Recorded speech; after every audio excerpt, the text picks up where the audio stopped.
Hello, and welcome back to a video series on MAC 1105 College Algebra. My name's Sean Perry. This is the guided notes number 4 in the series on section 2.4a, quadratic equations. Before diving into quadratic equations, let's remind ourselves about the key fact which is going to make factoring so very useful in solving equations. This fact is the zero product property. It says that if a product can be set equal to 0, then either one term is 0 or the other one is. Now it's clear that if one of these terms is 0, 0 times anything will give me 0. But it's less clear, although nonetheless true for numbers, that if we multiply two numbers and we get 0, one of those two things must have been 0. And so that tells us if we can write something in a factored form, that is to write it as a product, once it's been set equal to 0, well, then we can simplify that equation greatly by getting two simpler equations. So let's take a look at how that would work for these examples. Our first step is always going to be to set the equation equal to 0. In this case, that means subtracting the 2 over to the other side of the equation and then factoring. We set up our parens, we put a z in each position, we drop the first sign down, and then we ask, what do I need to multiply by when I FOIL this factored expression out to get this minus sign here? Well, I'm going to need a plus, because a minus times a plus is going to give me a minus. Now, factors of 2 then, with a different signs difference of 1, the middle term, are going to be 2 and 1. And we can always put our larger factor here if we drop this sign straight down. The larger in magnitude number will correspond to this middle sign. Now we can set each one of those equations equal to 0 and solve, getting our two solutions. I should note that this is not always just as easy as changing the sign here if there's a more complicated expression in our factors. In fact, it looks like we might see that in this next equation. Again, our first step is to bring this negative 5 over as a positive 5 to the other side so that the whole equation is now equal to 0. Then we factor. I use the AC method with the following setup. I fix my signs. A minus times a minus will give me this plus. And notice I put a 3 in each leading position to match the A term here. And I also put a 1/3 out front. That's just so that this is truly equal to the line that came before. Of course, 3z times 3z would be 9z squared, but a third of that is still 3z squared, so nothing's wrong yet. Putting an extra 3 inside here means that I have to look at 3 times 5 and not just 5 alone for my factors. That gives me 15. And now I'm looking for factors of 15 with a same sign sum of 8. But of course, that's going to just be 5 and 3. And now we reduce. So notice that a 3 could be taken out of this second term, and we'll always be able to precisely get rid of this factor that we took out. Notice that the 3 then cancels with the 1/3. Now we set each one equal to 0 and solve. The first one giving z equals 5/3, and the second one just giving z equals positive 1. This next one is already set equal to 0, but it underscores an important fact, which is that we should always look through our polynomial and see if there's a greatest common factor we can pull out first. 1 and 11 have no common factors, but m squared and m certainly do. I could pull an m from each term, giving me a factored version that looks like this. Now, the first one could be 0,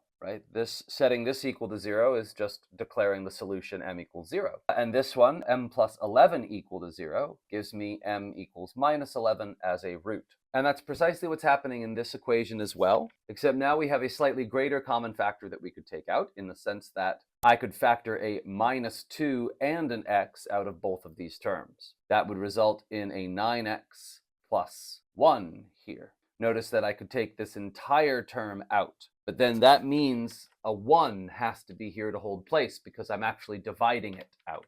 Then we set each one equal to 0. Of course, minus 2x is equal to 0 will still give me a solution of x equals 0, dividing by minus 2 on both sides. And 9x plus 1 will give me a solution, minusing 1 and dividing by 9, of negative 1/9. With the following examples, we're asked to solve these equations using the square root property. Let's recall that if we have a single variable squared equal to something, then we can say that x is equal to plus and minus the square root of that something. Notice also that the reason we couldn't apply this in the last problems is because we had not only an x squared, but an x itself separate from that. Those are not like terms. We could not combine them. And so we could not isolate the square on one side of the equal sign. That's actually going to be our first step in any problem where we're using the square root property, is to isolate the square. So first I would minus 52, for example, from each one here. This gives me 30.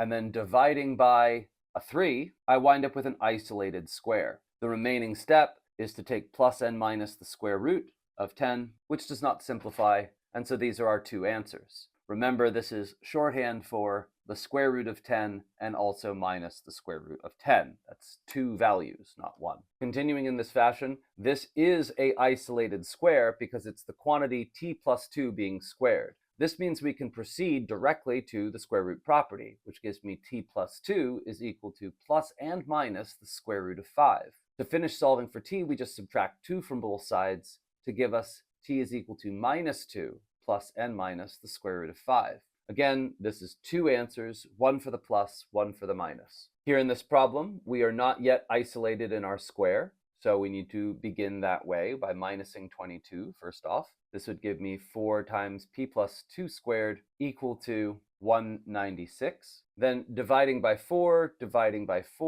well, 200 divided by 4 would be 50, and this is 4 less than that, so we'll wind up with 49 here. And that's nice because 49 actually is a perfect square. If I take plus and minus the square root of both sides, then I'm going to get plus and minus 7, the square root of 49. To finish, we need to take minus 2 and both add and subtract 7 to that. If I take minus 2 and minus 7 from it, I get minus 9. And if I take minus 2 and add 7 to it, I get positive 5. And that's done. Here again, this square is isolated, but this is not a perfect square. So what we're going to need to do is get x minus 12 equal to plus n minus the square root of 54. And it might be nice for us to at least try to simplify this, even though it's not a perfect square. The idea here is that 54 is actually 9 times 6. And that means the square root of 54 is the square root of 9 times the square root of 6. Now the square root of 9 is in fact 3. 9 is a perfect square, and so we have 3 square roots of 6 for the square root of 54. Adding this 12 to both sides, we wind up with 12 plus and minus 3 square roots of 6, and these two values are solutions to this problem. The next questions ask for us to solve using the quadratic formula. So let's recall the quadratic formula. It says that if I have a quadratic expression ax squared plus bx plus c equal to 0, then this is true if and only if x is equal to negative b plus and minus the square root of b squared minus 4ac over 2a. And so for our first problem, we're going to have an a equal to 4, a b equal to positive 1, and a c equal to negative 6. Plugging these values in, we get minus 1 plus and minus the square root of minus 1 squared, which is 1, minus 4 times a, which is 4, times c, which is minus 6. Now, 4 times 4 is 16, and 16 times 6 will give us 96. So because we have minus and minus here, that's a plus, and we wind up with negative 1. Oh, let's complete this quotient here, right? This should have a 2 times a 4 on the bottom, and so this will be minus 1 plus and minus the square root of 97 over 8. I do not believe 97 will simplify here in any way.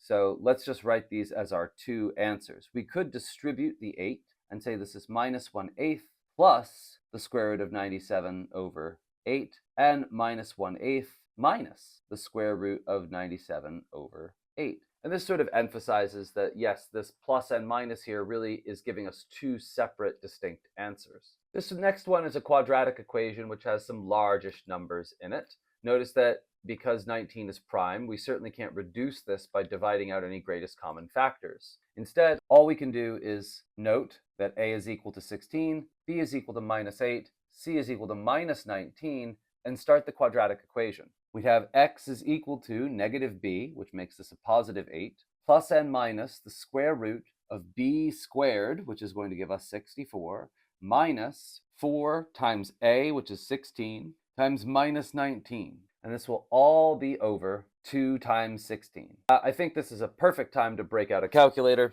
because doing large arithmetic is what these are for. This gives me 1216, and we have a minus and a minus here, so that will be a positive. We will add that to 64, and we get 1280. Let's record that we have 8 plus and minus the square root of 1280 divided by 32. Now I'm pretty sure that 1280 is no one's square root, but we can also try to pull out some factors here. 1280 divides by 4. 320 also divides by 4, so we could actually pull 16 out of this. 80 divides by 4, and 20 divides by 4. So this means that I'm actually able to take quite a bit out of 1280. I could take 4 fours. Now 4 fours is going to give me 256. Let's just confirm that 1280 does indeed divide by 256, but of course it does. And 256 is actually a perfect square. It is 16 squared. Now, let's write this down. What this means is that 1280 is equal to 256 times 5. And so the square root of 1280 is the square root of 256 times 5, and this is 16 radical 5. So we wind up with something like 8 plus and minus 16 radical 5 over 32. Now, we can actually distribute the 32 against each term and simplify, because 8 goes into 32 4 times, and 16 goes into 32 twice. And so we have the following as our reduced answers. For the next problem, we're not quite set equal to 0 yet, so the first thing I would do is move everything over, changing their signs as I do so. Now, this is going to be my proper A, B, and C, respectively. And we note, because we have such a huge A and C, we're actually going to have a negative discriminant. So when we write the quadratic equation, this section in here, underneath the radical, is called the discriminant, because it's actually going to tell us a great deal about the answers that we have. If this term is negative, we're going to wind up with a complex answer along with its conjugate. If this is a square inside here, we're going to wind up with rational answers. If this is a positive number which is not a square, we're going to wind up with an irrational answer because we won't be able to completely simplify the radical. So this b squared minus 4ac thing tells us a lot. We can note that because c is so huge and a and c are positive, we're going to subtract a big number from 64 here and wind up with something negative. So we already anticipate our solutions being complex. Let's get going. So plugging in -8 to -b, we get 8 itself, plus and minus the square root.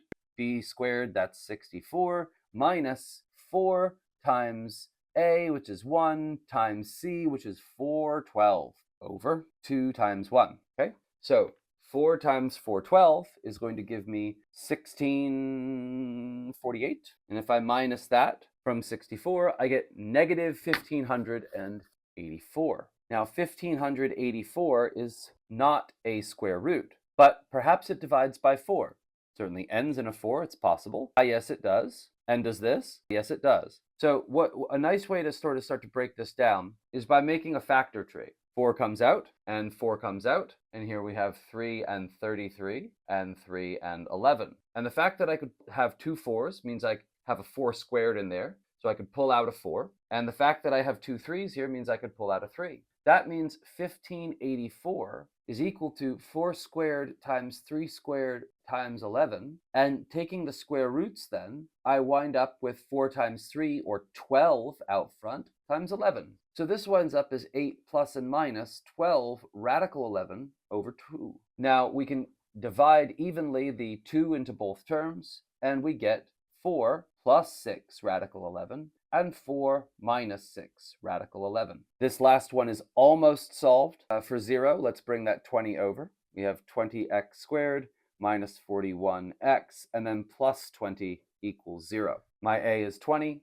my b is minus 41, and my c is equal to 20 itself as well. So my x's will be given by negative b plus and minus the square root, b squared minus 4ac over 2a. And that's going to be positive 41 plus and minus the square root of 41 squared, which is 1681, minus 4 times 20 times 20. Now, 20 times 20 is 400, times 4 is 1600, over 2 times 20. Okay, so that's going to be 41 plus and minus the square root of 81 over 2 times 20, which is 40. Now, notice that since 81 is a square root, this is actually going to give me a whole number, and so we're going to get a rational expression here. That's your indicator that actually this expression would have factored. if we had gone at this with a factoring approach. But in any case, the square root of 81 is just 9, and so we get 41 plus and minus 9 over 40. That gives me 50 over 40 for the plus, and subtracting 9, I get 32 over 40. Simplifying these fractions, we have 5/4 and we have 4/5. And perhaps you'd like to know how you could go from these roots to the factored version of this polynomial. And it's actually quite simple. If I take x and set it equal to 5/4, then multiply by 4, I get 4x equals 5. And minus the 5, I get 4x minus 5 equal to 0. Likewise, with x equals 4/5, I'm going to wind up with 5x equals 4, and 5x minus 4 then is equal to 0. So I've been able to take these rational roots and write them as whole number factors. And take a look, if I multiply 4x minus 5 by 5x minus 4, then I wind up with 20x squared minus 25 and minus 16, which gives me minus 41x. And my last becomes a plus 20 as well. So the quadratic equation can be used to recover the factors of a polynomial, but I highly encourage you to instead try factoring with the AC method first, because it's much faster and easier than going through this whole two-step process here. It's quicker to factor. Your quadratic equation really should be your last resort. That is to say, I encourage you to think of the quadratic equation as a big gun that you should break out when your polynomial does not factor. All right, number 13 asks us to find real solutions. Let's find them. Looks like this thing is a square, almost isolated. Let's isolate it. By dividing by 16 and reducing, we have that this is 1/4. Taking plus and minus the square root of 1/4, I can take, well, the square root of the top and the square root of the bottom of this fraction. That gives me plus and minus 1/2. The following then asks for us to solve using any method. I'll begin each of these by attempting to factor. X squared minus 8x plus 65 is equal to 0. We set up parentheses, x minus, and I'm looking for factors of 65 that might have a sum of 8. However, 65 has only a few factors. It divides by 5 and 13. And so we can see that neither of these actually have a sum of 8.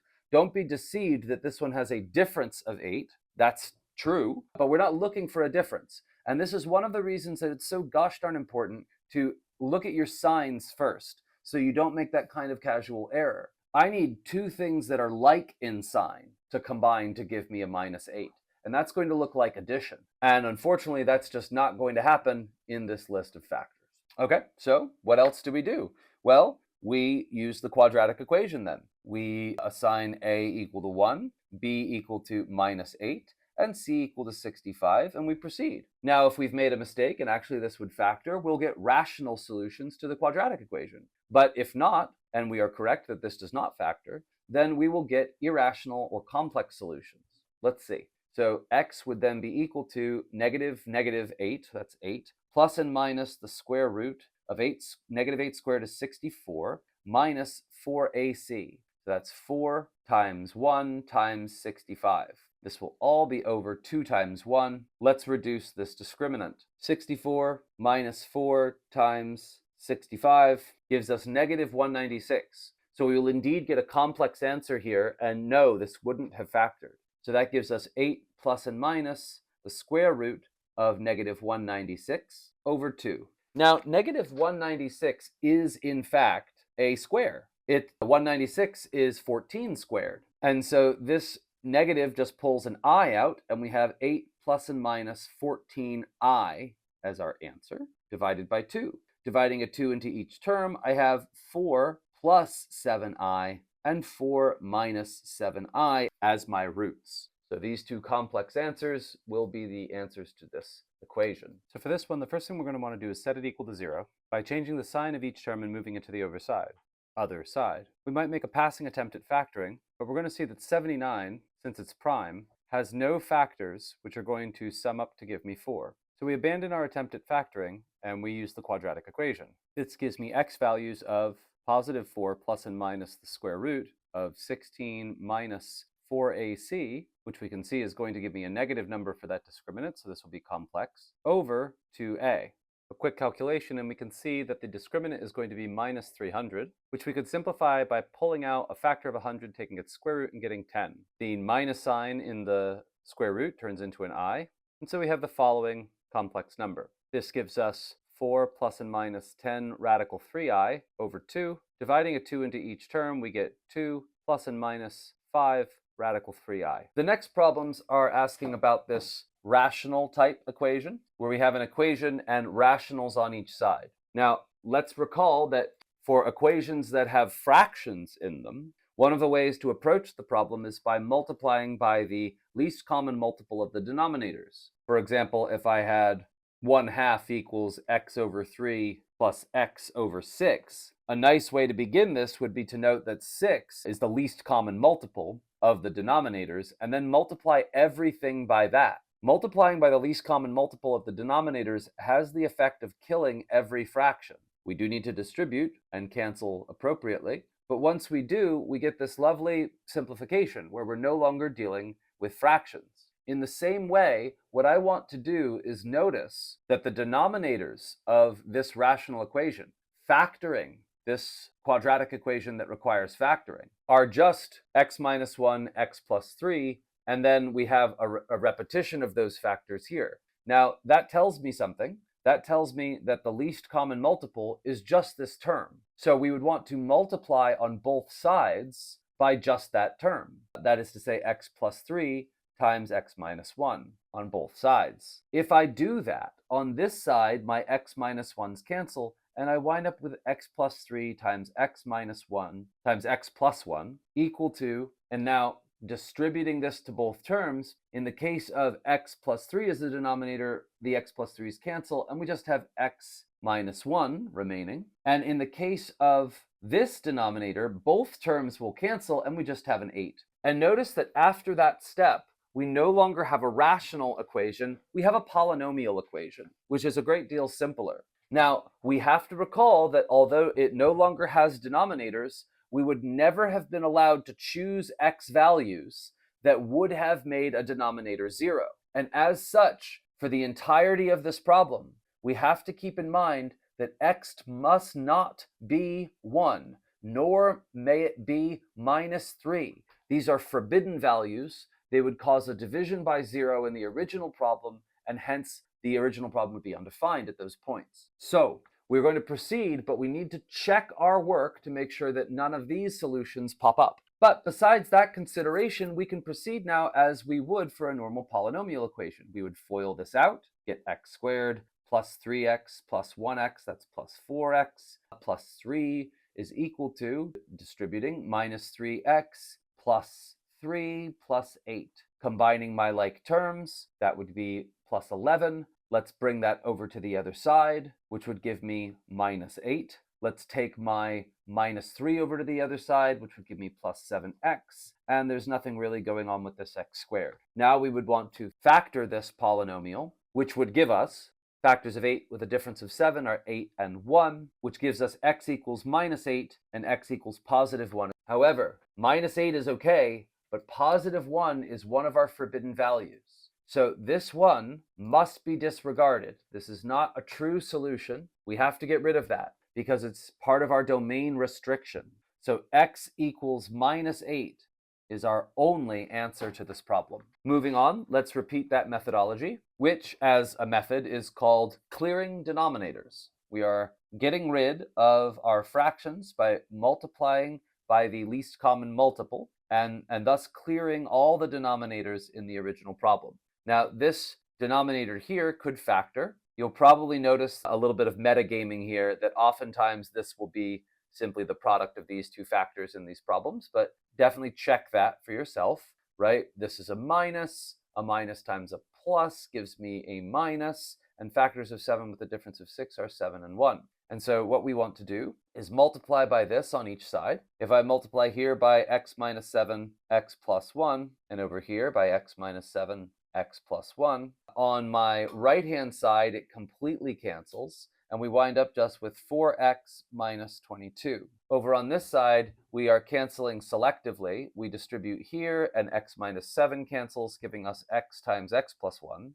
If we distribute here, x plus 1 cancels, giving us 4 times x minus 7. So we should distribute these into each term, and this is going to give me x squared plus x plus 4x minus 28 is equal to 4x minus 22. The 4x's could be canceled by subtraction, but collecting my like terms by adding 22, I'm going to wind up with minus 6 here. And so we have x squared plus x minus 6. This we could try to factor. X plus x minus. Factors of 6 with a difference of 1 are 3 and 2. And so we wind up with x equals minus 3 and x equals positive 2 as our factors. Now, those are both solutions because recall that our domain restriction is going to be where these would be 0. We must not have x equals to positive 7 minus 1, right? These would be domain restrictions because they would cause a 0 in the denominator of either any of these fractions, any of these rational expressions. Now, neither of those were found as solutions to the cleared denominator's polynomial equation, and so both of these are going to be answers to the original equation. So let's continue on with this method. What we want to do is first observe that the bottom factors of this polynomial here, factors is x plus 9 times x minus 3, the same as these two factors over here. We multiply by that on both sides and clear denominators, remembering, of course, that x must now never be equal to negative 9 or 3. And then when we combine like terms, I'll get negative 7 plus 13. That's going to give me positive 6x. And then minus 36 plus 9. That's going to give me minus 27. Now, unfortunately, this polynomial has precisely the factors x plus 9 and x minus 3 as its factors, which means that my only two answers are negative 9 and positive 3. But that was precisely the excluded values. In other words, this must have no solutions. We cannot use either of the only two available candidate answers. It's nice to look at what that looks like on a graph. If you plot these two things respectively, what you'll see are two rational functions which share the same vertical asymptotes. They never actually intersect. They just get closer and closer to one another, hugging these two asymptotes at x is minus 9 and x is positive 3. Here we have one that's a bit simpler. All I need to do is sort of multiply by every denominator. There's nothing really to factor. So what I would do is multiply by minus 3, w, and w minus 4, and I would do so on both sides. Minus 3 and w minus 4 are my denominators. Multiplying on both sides by the denominators will cancel. Here, the w cancels, but minus 3 and w minus 4 do not. Here, w minus 4 cancels, but minus 3 and w do not. And here, minus 3 cancels, but w and w minus 4 do not. So let's distribute and simplify. We wind up with minus 3w plus 12 minus 3w is equal to w squared minus 4w. Now we want to collect like terms. This 2 3w's is going to be minus 6w. Bring that to the other side. We get plus 2w, and then minus 12. Now, unfortunately, I don't believe this factors, right? If I have a plus and a minus, we have factors of 12 with a difference of 2, but there are none that work this way. So what we're going to need to do is use the quadratic equation. Our w will be given by negative 2 plus and minus the square root of 4 minus 4 times a times c, which is minus 12, over 2. Now, 4 times 12 is 48, so this gives me 52. 52 does indeed divide by 4. It's 4 times 13. And so we would wind up with negative 2 plus and minus 2 square roots of 13 here over 2. That is to say, negative 1 plus and minus the square root of 13. Let's check our work. So if I graph the equation, I wind up with graphing this rational function here. I have the red curve, and graphing the constant line negative 1/3, I have the black curve. This gives me an x value of intersection at 2.6055 and 4.6055, negative 4.6055. So let's check that our answer makes sense. If I have minus 1 plus the square root of 13, there we have one answer, and here we have our other. And of course, neither of those would be the 0 or 4 that we would have as restricted values here. So we have found our two solutions. All right, that's going to do it for this particular video. Thank you very much for your patience. Have a great day and good luck with your studies. I'll see you in the next one.